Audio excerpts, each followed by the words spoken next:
Hi there, I'm Jennifer, and welcome back to another episode of my midlife student life.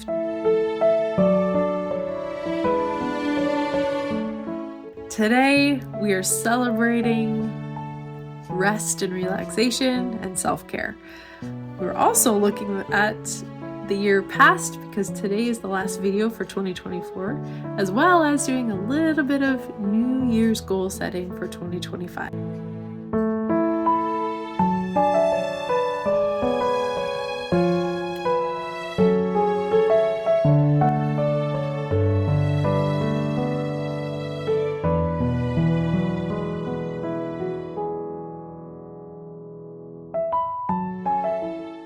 So as I reflect on the year that's passed, I thought I would actually take a quick little look through my year 3 YouTube playlist. My vlogs are like a personal diary of my journey through school this last year.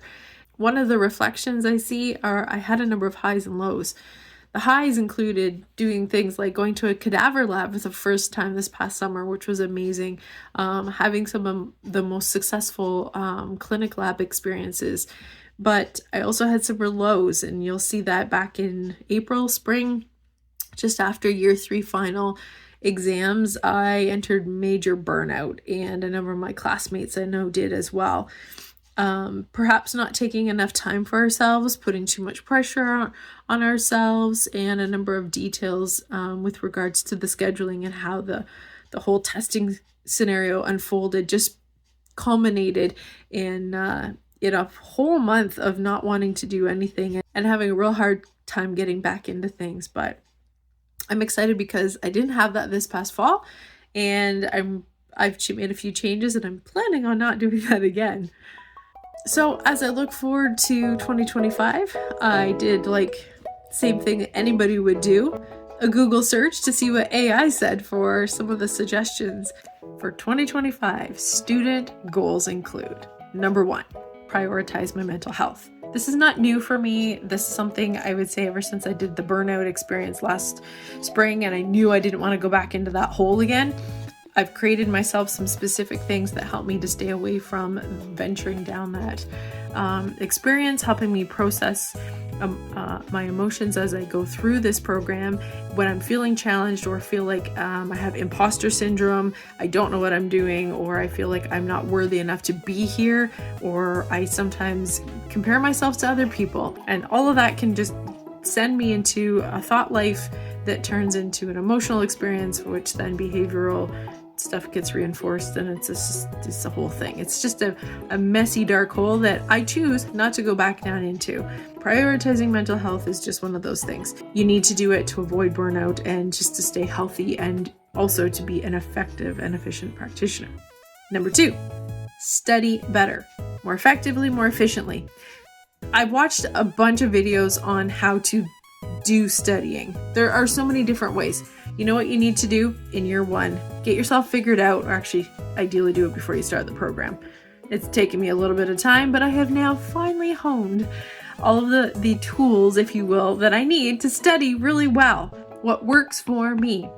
I'll tell you a secret, it's not all about the latest gimmicky things. Good old pen and paper, whiteboard, writing things out. There's a lot of different ways. Find what works for you. Don't copy me, and don't copy the guy with the most YouTube video subscriptions. Take some time to figure that out when you're not in the midst of studying. Number 3, practice self-care. I think by now you should have seen that I eat fairly well, I get enough sleep.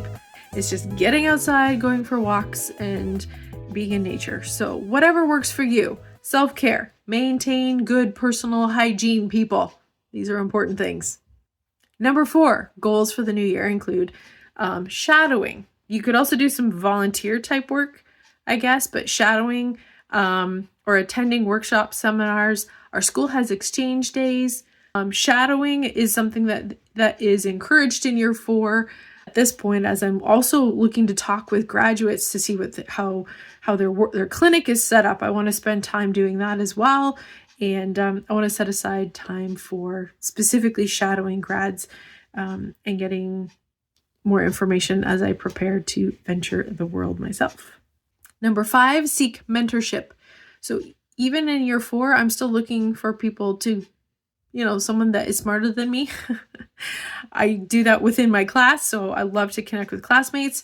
I also am looking for graduates, and these are also going to become future colleagues where we can learn to encourage each other, motivate each other, and do some problem solving as needed, and inspire each other to continue to learn and perfect our practice within the science of osteopathy, and to help move the profession further in the future.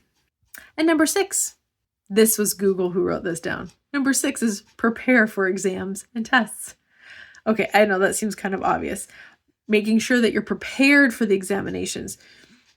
My school is a little more challenging in the sense that not only do you have to know the content from each course to be examined on, but you also need to know the material from the previous years. So in my case, as I mentioned in my last video, getting ready for my exams, not only was the current last 4 months of material testable, but I also have a portion of my final exams that come from year 1, 2, and 3. So my very final exams in year 4, all 4 years worth of material is testable. That's a lot. So yeah, I'll be honest, I don't remember everything from year 1. There's a lot of it I know, but man, there's going to be some details that either I missed or they're just not sticking. So that's my responsibility to go back over that material. And as I am graduating from the program, I will continue to be needing to refresh myself with content and material of anatomy and physiology, especially moving forward. Okay, that's it. I'm done talking. I'm going to enjoy the rest of my day. So thanks for joining me today. I hope some of my ramblings have inspired you to create some of your own student New Year's goals. And I look forward to seeing you in the new year as I continue in year 4 studying classical osteopathy. And until I see you again, stay strong, dig on, and you know what? Get some rest.